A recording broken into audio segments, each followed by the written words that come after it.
Dans cette vidéo, nous allons voir comment utiliser l'environnement de développement Atmel Studio 7 pour écrire un programme en assembleur et le télécharger dans le simulateur pour le vérifier son bon fonctionnement. Alors tout d'abord, on va ici dans File, New, et on sélecte Project. Ensuite, si on regarde à gauche, en haut à gauche, on choisit Assembleur. Ensuite, en bas de l'écran, on doit sélectionner un nom pour le projet. On peut choisir par exemple ici Projet _ 1. Ensuite, on doit choisir où est-ce que l'on veut que les fichiers soient générés sur l'ordinateur.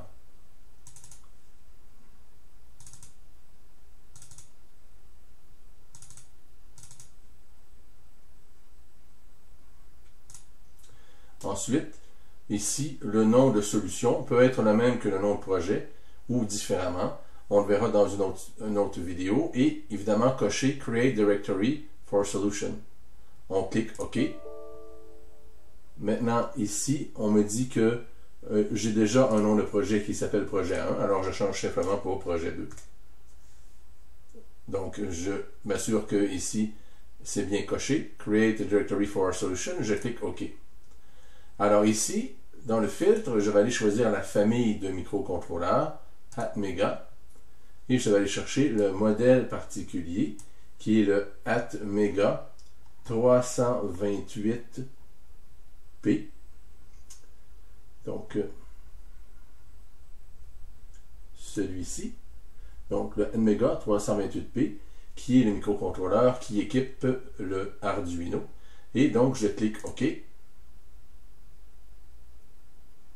Et donc, on remarque que l'environnement de développement va s'ouvrir avec un fichier qui s'appelle main.asm.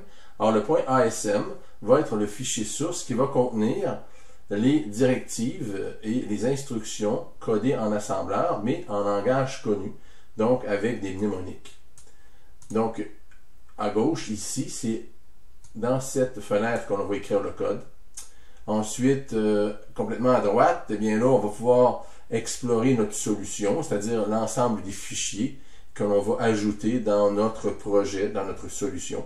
On voit d'ailleurs ici le fichier, si on regarde l'onglet complètement en haut à gauche, main.asm, si on se réfère complètement à droite, on voit ici le fichier. Et on voit d'ailleurs en cliquant sur le fichier, donc à droite, ici on voit différentes caractéristiques de ce fichier-là. Maintenant, c'est ici qu'on va écrire notre code en assembleur. Donc, c'est ici que je vais mettre mon code.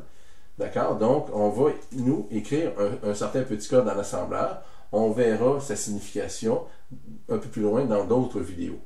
Maintenant, une fois que j'ai écrit un certain code en assembleur, j'ai ici des étiquettes. D'accord? J'ai ici, donc ici, j'ai une directive.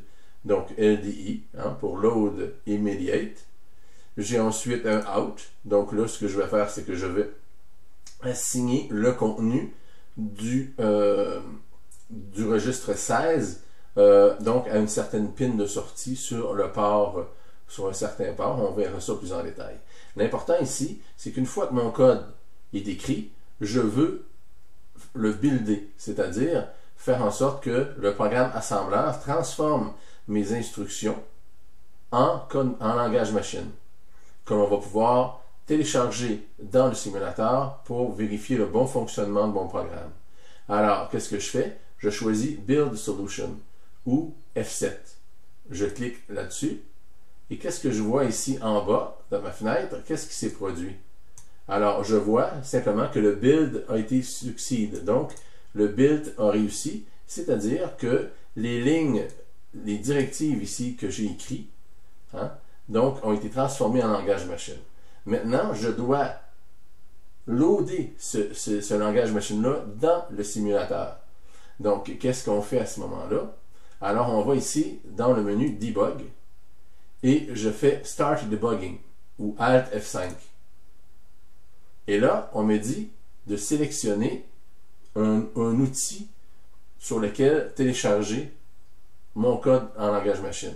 Donc, ça peut être un vrai Arduino ou ça peut être un simulateur. Je vais ici dans sélectionner le debugger je choisis Simulator et je refais à nouveau dans le menu ici Debug, Start Debugging, and Breakpoint ou Alt F5. Et là, qu'est-ce que je remarque? Je remarque ici que j'ai ici un breakpoint qui est à la première ligne de mon code que j'ai écrit. Mais là, cette fois-là, le code, l'équivalent de ce code-ci, à gauche, a été téléchargé dans le simulateur à droite et est prêt à être exécuté. Alors, on remarque ici tout ce dont j'ai accès. D'accord? Donc, on remarque que j'ai accès, par exemple, au port I/O, ici. Donc, ici, j'ai accès au port I/O. Donc, ici, par exemple, le port B. J'ai accès au port C. J'ai accès au port D. Donc, son contenu, évidemment. Maintenant, pour exécuter ligne par ligne, qu'est-ce que l'on fait? On va dans le menu Debug et on voit ici que j'ai Step Into ou Step Over. Step Over, c'est F10. Step Over, ça veut dire que tu vas exécuter une ligne, mais tu ne rentreras pas dans les détails. Tu vas l'exécuter au complet et tu vas aller à la prochaine. Ça, c'est Step Over. Tandis que Step Into, tu vas aller dans le détail. Tu vas rentrer dans l'instruction pour aller voir les petits détails d'exécution. Ça, c'est une opération qu'on fait lorsqu'on veut vraiment débugger. Mais pour vérifier simplement le bon fonctionnement, le Step Over est suffisant, c'est-à-dire le F10. Donc, ici, si on effectue le F10 en question, qu'est-ce qu'on remarque? C'est que la première ligne a été exécutée. Donc, ce qu'on a fait, c'est qu'on a téléchargé la valeur FF, qui est en hexadécimal, dans le registre 16. Alors, comment peut-on avoir accès au registre? Bien, évidemment, ici, on a accès à toutes les ressources. Donc, on a accès au port ici. On a accès, évidemment, ici, si on regarde, au CPU Register, ici. On a accès ensuite à l'EEPROM. Donc, on a accès à toutes nos valeurs ici. Et, évidemment, je peux vérifier l'état de la mémoire et le contenu de la mémoire complètement en bas, ici, à droite. Et c'est comme ça, donc, que je vais faire pour vérifier le bon fonctionnement. D'accord? Donc, en vérifiant que mes étapes se sont bien effectuées et puis en vérifiant le changement d'état à différents endroits de la mémoire en fonction de ce que je fais. Et ainsi, si je fais un autre F10 pour exécuter la prochaine, eh bien, on voit que l'état de mes registres change au fur et à mesure que j'exécute ligne par ligne. Et évidemment, comme il s'agit ici d'une boucle, donc je vais boucler parce que je fais un jump à l'étiquette L1. Donc vous allez voir que mon code ici va s'exécuter continuellement. Et ça va me permettre de voir, au fur et à mesure que mes instructions s'exécutent, le changement de l'état de la mémoire ici. Pour vérifier le bon fonctionnement. Et lorsque j'ai terminé, je clique ici sur le Stop pour terminer ma simulation. Voilà.